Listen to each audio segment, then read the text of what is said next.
Mama, good morning. Good morning. He just said, Mama, good morning. The gang is back together. Guys good? Yeah. Not bad, not bad. We like what you're wearing. No, this is not enjoyable. This is smart clothing. Smart clothing. Good morning. Auntie Where are they B, located? Auntie B, Westlands. I have a thing for Westlands. Yeah, because all of them. Ajoy boys are Westlands. So they are just neighbors. Yes. Do they know that they are rivals in your wardrobe? No, they are. Have you just caused a street fight in Westlands? I think I want to. The authorities should be alerted. No, I don't think they are rivals. They're not rivals. They're not rivals. I think you just seem to have a good eye for what is good in Ghana. Mm-hmm. Yes. And it's all in the Westlands. This time not in our minds, but physically. We have very good designers. Mm-hmm. We have really, because the person who made this smart clothing, Auntie B can make it and you think it's already made. Like there are things that I wear on the Dorothy show Perkin or that something. You think it's something that I probably or bought. Katrina or anything. But this was made in Ghana. So that has been a problem of Ghanaian dressmakers and you know, the finishing. tailors. Yeah, the finishing. Yeah. That makes it look like international quality. But some of them seem to get it very right. They do. Yeah, I'll recommend someone for you as well. Who is that? Chocolate? Yes. No. April Rust. Expensive? April Rust. No. Yeah. Well within your vast budget. Because I do 5 times a week. Just remember that.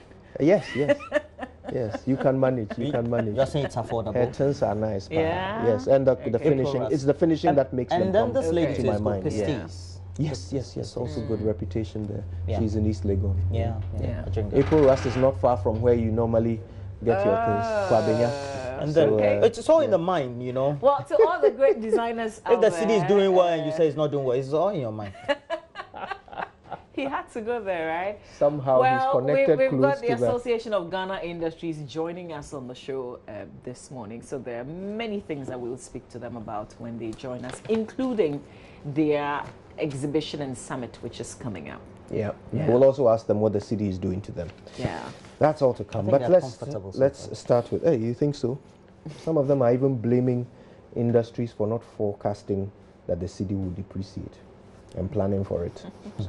Yes, we'll ask them about that when they get here. But first, headlines. And I have the Daily Guide and the Ghanaian Times. I'll start with the Daily Guide. And at the top, it says, collapsed banks directors in trouble. Details are within. Also, Mahama dragged to Amidu over 40 million Ghana cedi bust cash. Now, I know a little bit about the background of this story, so I'll fill you guys in later. New University of Education Winneba Vice Chancellor takes office, and S&P, that's Standards & Poor, rates Ghana B, so that's an upgrade. Also in the Ghanaian Times this morning, banner headline, banking sector crisis, culprits will face the law. That's according to the president.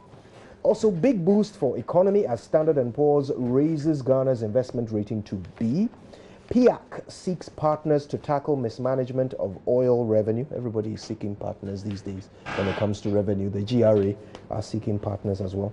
And stop politicizing state institutions. That is a pro-vice chancellor of one of the universities making that call. All the details inside the Ghanaian Times, some sports stories on the back.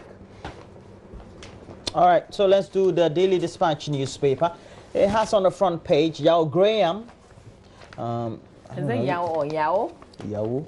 Okay, Yao Graham. Used to be with Third World Network. I'm sure he's still there. Says on Ghana's $2 billion bauxite deal with China. It's an old-fashioned model of exporting raw materials. Old-fashioned there. We might have to travel very far back in time to remember that. Perhaps during the slave trade, when they would bring spices to Ghana and take away slaves. You see, huh? And take the slaves to another country and take guns from there. Maybe that's the model he's referring to. And then we have revision of voters register. Non-biometric voter ID can be used. The story is on page 3 and 11, on the back page though. Sri Lanka, unable to pay debt to Chinese firms, hands a major port to them. Don't worry. We have the Tema port. We have Kutuka International Airport. Even if the name change, we have good assets. We can give it to them if we can. Pay it back. You don't feel bad about flying off from the Xi Jinping airport in Accra. In Accra. It's not bad. Okay. We just give it a Chinese feel. You know, once it's there, they'll develop it better. The meanwhile. You know. So we have the Business and Financial Times has on the front page fiscal deficit to improve to 4.5%. APSA, lower debt ratio expected by 2020. And then we have stay policy rate over inflation CD scare analysts. And failed banks were silent canker. A deputy governor of the Bank of Ghana is quoted here. And then they have the market index. They have market capitalization. They also have bonds volumes. They have macroeconomic targets. And you know, we like the macroeconomic targets. So let me just apprise you of the latest overall GDP growth estimated for 2018, 6.8. Non-oil growth rates for GDP of 5.4. We have end year period inflation targeted at 8.9%, average inflation rate 9.8%, fiscal deficit 4.5%, GDP, on and on. You have securities bill, you know, all that. Market numbers. The pounds, the dollar, which is under controversy, officially is trading at 4.7. So we're good to go. No problems at all. Back page, Business and Financial Times. Don't patronize unlicensed investment schemes. Securities and Exchange Commission is warning. You have an inserted picture to the story of the boss of SEC, Reverend Daniel Ogbami Tete. And GGBL inaugurates 51.6 million Ghana cedis production line. Okay. Mamis. Let's do the Daily Graphic and the Ghanaian Observer. The Daily Graphic first, front page. We won't spare corporates of banks collapse. That's according to President Akufo-Addo. And on the front page of the paper, you see the Odadies trying to own the president. They've declared him an old boy, apparently, at their 80th anniversary. More when we get into the details of that. Ghana rated higher by Standards & Poor's from B to B, no, B minus to B. Omni Bank, Sahel Bank, get BOG node to merge. Panic withdrawals could collapse economy. That's a call by Mr. Indum. Back page of the graphic. President inaugurates $20 million solar facility in the central region. Validation of traders at Kumasi KJT market begins today. Center spread. Okay, no, not quite. Let's go to the Ghanaian Observer newspaper now. Front page. On the collapse of 7 banks, greedy few won't go free, according to President Akufo-Addo. S&P Global Ratings, Baumia vindicated again over economic fundamentals. First Catholic priest takes over at the University of Education, Winneba, as varsity swears in new VC. Overaged accountant general on his way out. That's how they put the headline. CD performance under Akufo-Addo is the best since 2012, apparently. That's by the vice president. Commander Sugar Factory to get strategic investor soon, according to the president, the paper says. So right. that's it for the Ghanaian Observer. Before we settle for the details, shall we file through a few more headlines? The Finder has these. 7 collapsed banks cost 12.7 billion Ghana cedis. So we're up from 8 billion to 12.7 billion. Also, not 8. No, it's no longer 8 billion. It's now 12.7 billion. Well, the president said it. Also, 1.143 million depositors of the 5 banks, the 5 recent banks, have been saved. Also, president says the culprits will face the law. Also, CD's performance under Akufo-Addo's government is the best since 2012. That's Dr. Baumia still insisting that whether you can afford things on the market or not, they are doing well. Standard & Poor upgrades Ghana's credit rating from B minus to B. Students embrace entrepreneurship initiative. Bank of Ghana OK's Omni Bank and Sahel Sahara Bank merger talks. Okay. And those are the headlines. Okay, so quickly, let me just run through the public agenda. Petrol diesel to hit 5 Ghana cedis per litre. No problem in the coming days. Anti-graft campaigners rally support for Auditor General. But don't go, panicking and withdrawing. So we have front page of the Today newspaper. Your investments are safe. Gold Coast Company Limited. They are a discount house. They provide investments as company rewards customers. That's on page 3. So if you know you're a customer of Gold Coast, please. Let's finish off with the Daily Statesman newspaper. Architects of banking crisis won't go free, says President. Your money is safer in Ghana. Amid to probe Mahama Chief of Staff, over 40 million Ghana cedis bust cash. That's the front page headline, the Daily Dispatch newspaper. So that last headline you mentioned is the one that I want to start with, because that story is also in the Daily Guide under the headline, Mahama dragged to Amidu, over 40 million Ghana cedi bust cash. Now, do you remember the Center for National Affairs? This is a pressure group that was one of the parties to send a petition to the president to have Loretta Lamte removed.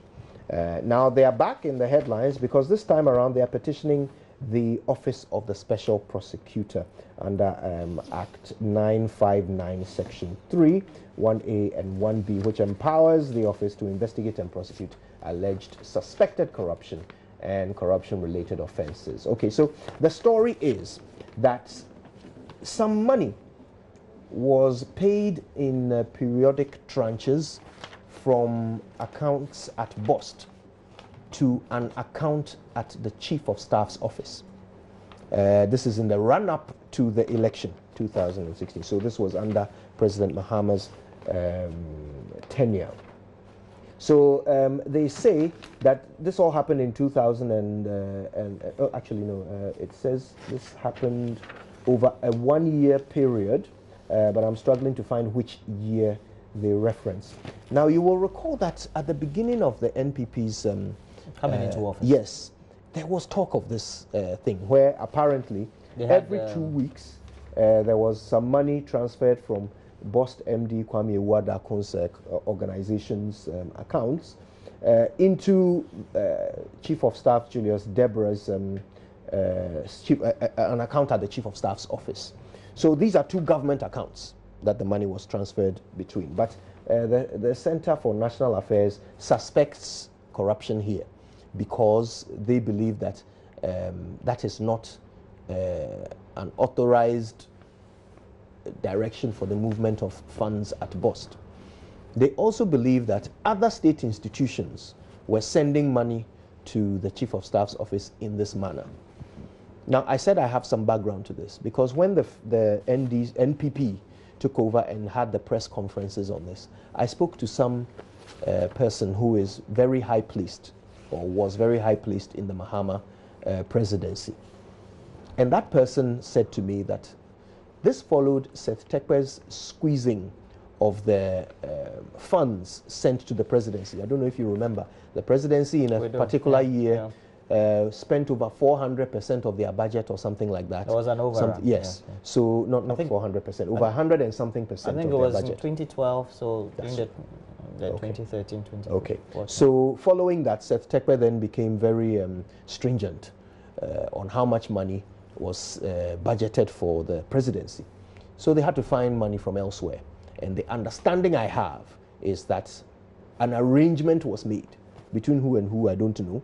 But the arrangement was that certain state institutions were asked to send some of their funds, their revenue, straight to the presidency. And that this arrangement between BOST, according to my source, well, if it is not, when funds are generated by state institutions, the law says what they can do with the money. For most institutions, the law says that apart from what you will use for your the expenses of the institution, the rest must go into the consolidated fund. That is what the law says. So this arrangement, on the surface of it, does not seem to conform with our laws. But because we haven't had a court declare so, we will have to say that this is an alleged corruption matter. Why didn't they go to the courts? Why didn't who go to the courts? Anyway, I guess the The SP's office is appropriate. That is the way to do it. So they've gone to the Office of the Special Prosecutor to look into this. But it is interesting that... But is it not for some of these reasons why we had Kwame Wadako's account frozen, etc.? I recall there was some activity earlier. I don't know whether it was regarding the same matter. He was outside of the country at the time. He had his legal representative going out. What happened to all those? Because I don't know if it was regarding... At the end of the day, he was... Yeah, I don't know if it regarded this same matter.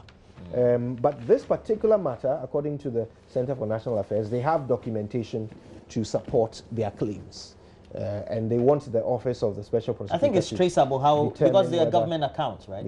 Yeah. Once they are state accounts. Every 2 weeks, about between 2.5 and 3.5 million, according to what we heard when the NPP took over, amounting to 40.5 million Ghana cedis transferred from BOST to the presidency under former President Mahama. So let's see what the Special Prosecutor can find regarding that matter. Anyway, so let's take a look at an issue. You have an issue, but okay. So I have the Ghanaian Observer. Just curious because they put the story on the front page.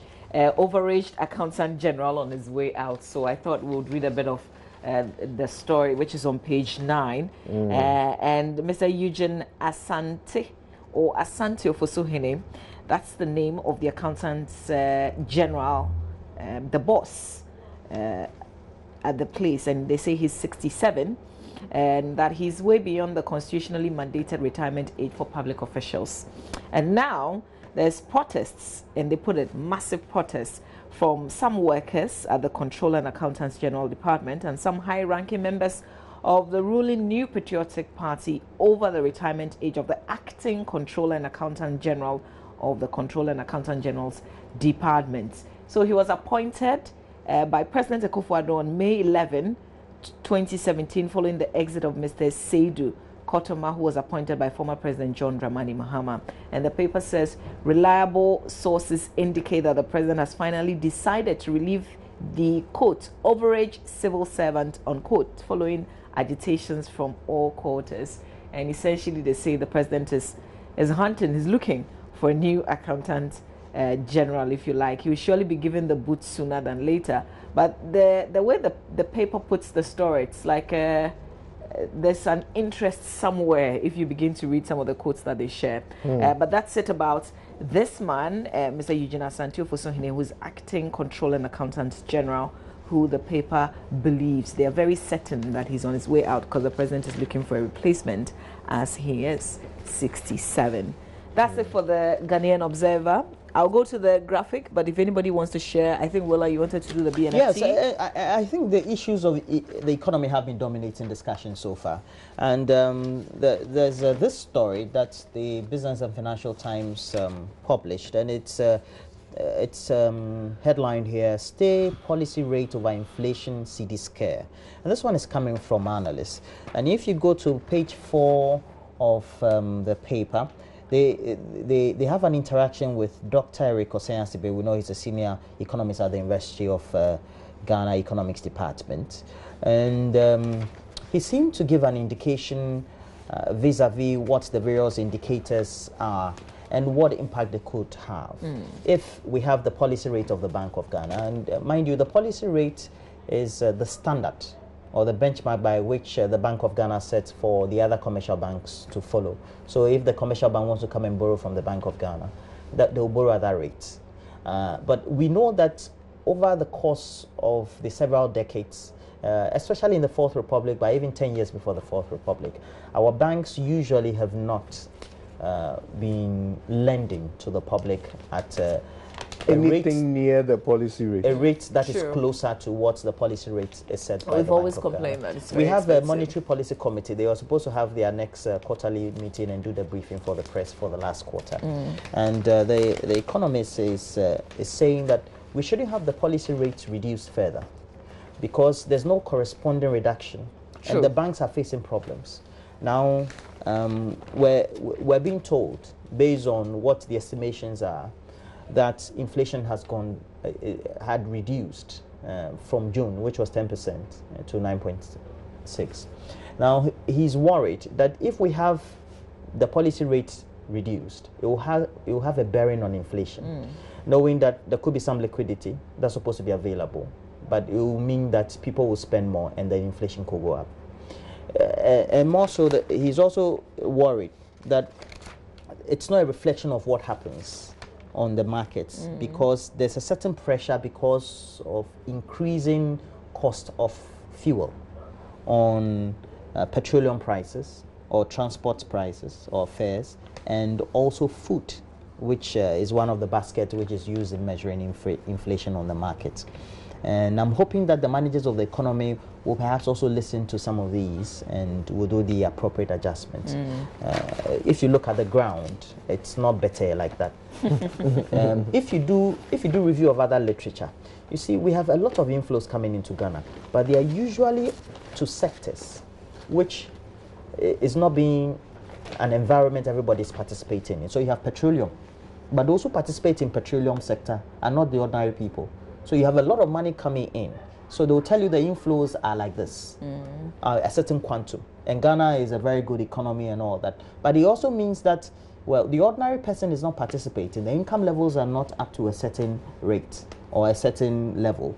And so definitely they'll be left out or crowded out. And that's why we're seeing some of the things that are playing out. Yes, but like you said, so perhaps if they look at what the petroleum industry is making and spending, they ought to compare it to those who benefit from the petroleum industry. That's you and I, in terms of transportation and so forth.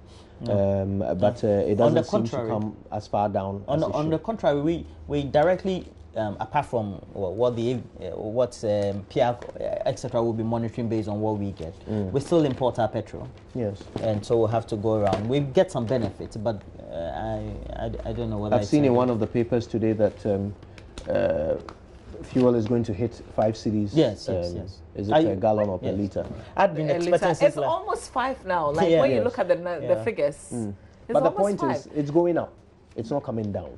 It won't. And yet the government keeps telling us that we are doing well. The CD, but I can assure you that increase is probably down to our currency's weakness against the dollar. Yes, it's probably down to that and nothing else.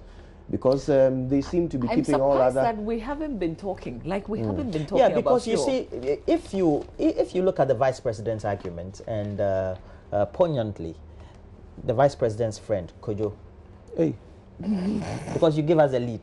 Well, he said you'll be speaking at Tamale, so he spoke. The vice president wants us to buy some arguments that, well, at the time that the NDC came to power, we had a CD rate of maybe 1.6, etc. to the dollar and all that. By the time they were leaving office, it was 4.2. And so if they look at the way it's being managed, comparatively with the NDC, they have done better. But, we're giving promises that the structure of the economy will be improved. And the structure of the economy will only improve if we add value to sectors like agriculture and the various ones we have. If we're able to make sure that industry source their produce for manufacturing products from their plants, from the local markets. But here lies the case. We have industry that we want to beef up or improve. If they even want to manufacture in Ghana, they have to go and bring the raw materials from Bangladesh. They have to go and bring it from India, China, etc. to come and manufacture in Ghana. Whilst the Chinese collect all the waste and wherever they can collect it from on the cheap. And they turn those materials, raw materials, into value. And they even add more value to it with end product and bring it here, coupled with the cheap labor that they have. And we have to struggle to bring that material on a second grade, bring it here, manufacture it on our plant before we sell onto the market. Meanwhile, there are valuable commodities for which the raw materials are produced here in Ghana. We can grow them here, we can produce them. For example, cocoa. So, we don't grow jute sacks. We don't grow jute for sacks For some of us, when we hear either the comparison or the benchmark is, during the Mahama era, this was what it was and we have done it better. It frustrates me when I hear that, because I am talking about something that is affecting me today. And I am looking at how the cedi is doing against the dollar today. I'm not looking at 2 years, 3 years, 5 years ago. What does that mean to me? I mean, what does that translate? What do I care? Indeed.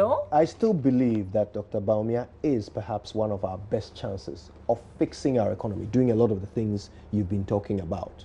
I still believe in him.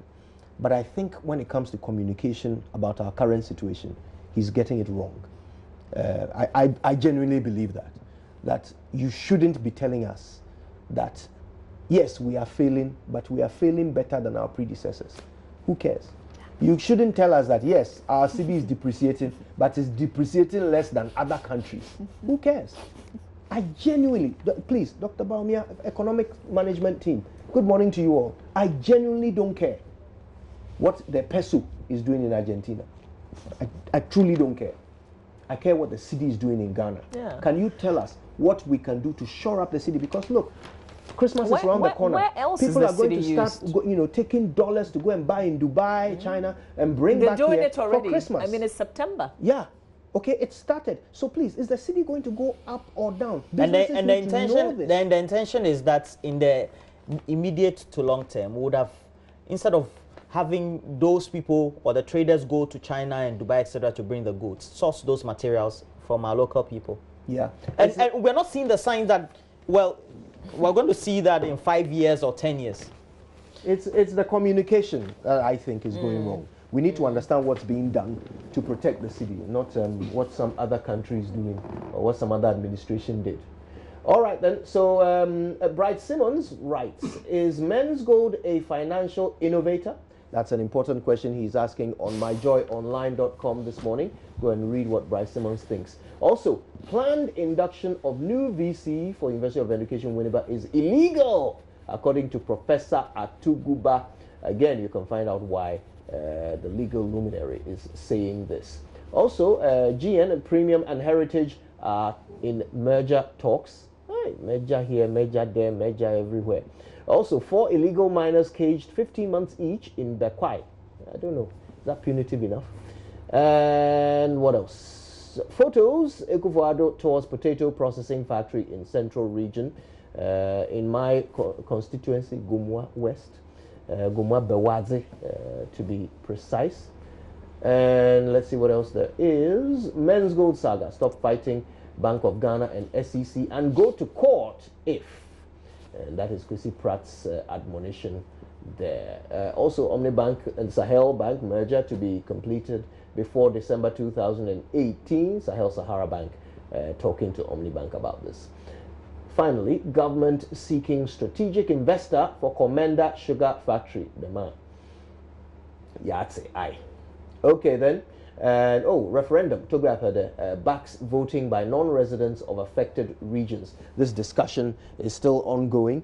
I think we need to have this discussion. Yes, indeed. Let's figure it out because the thing is coming up soon, isn't it? In December, the EC is gearing up. Even though we know there's a case in court. Yes, yes. But the question is, I mean, who is affected? Who is affected? Is it just those who want to break away and form a new region, or is it those from whom they are breaking away? Or is it the whole country? Am I affected here in Accra when the Volta region splits into 2? Let's talk about it. And is it 2 that they are splitting into? I think so. So a lot of discussion up ahead in the coming days, no doubt. But right now, though, are we ready for sports? Yeah, we are. Yeah. Tennis didn't take place over the weekend. I mean, not top-class tennis didn't take place. You didn't monitor? No Grand Slam. No, she's interested in it. It's the Grand Slam. As for Mama, we are not Grand Slamming her. Yeah, she's not interested. Definitely. And Atamosis, you teach at Ghana National College. Good morning to you, as well as Esther Umpa. Mrs. Esther Umpa, good morning to you. You're the head house mistress for the Tridan House. Good morning Can to I you say as good well. morning to Mrs. Dinah Adiko? Yeah, good morning to you. Of the Ministry and a very for good friend of Gender, mine. Children and Social You're a Protection. pharmacist. You're at the Presbyterian Hospital, Boko, Sally for Combat. Good morning to you, as well as your wife. You know too many people. Too many All people. right, let me have a go. Let me say good morning to Edwina Paxson. She's watching us right now in where does she live again? Yes, she lives in Bawe, the People's Republic of Bawe. Yes, she's half Ghanaian, half South African, but the last name Paxson is Ghanaian. Wow, Paxson Ghanaian. There you go. Yeah. We greet that part. Stay with us. We've got we greet details. both parts, Sports. both parts. Yes, What? definitely. Yes, sports.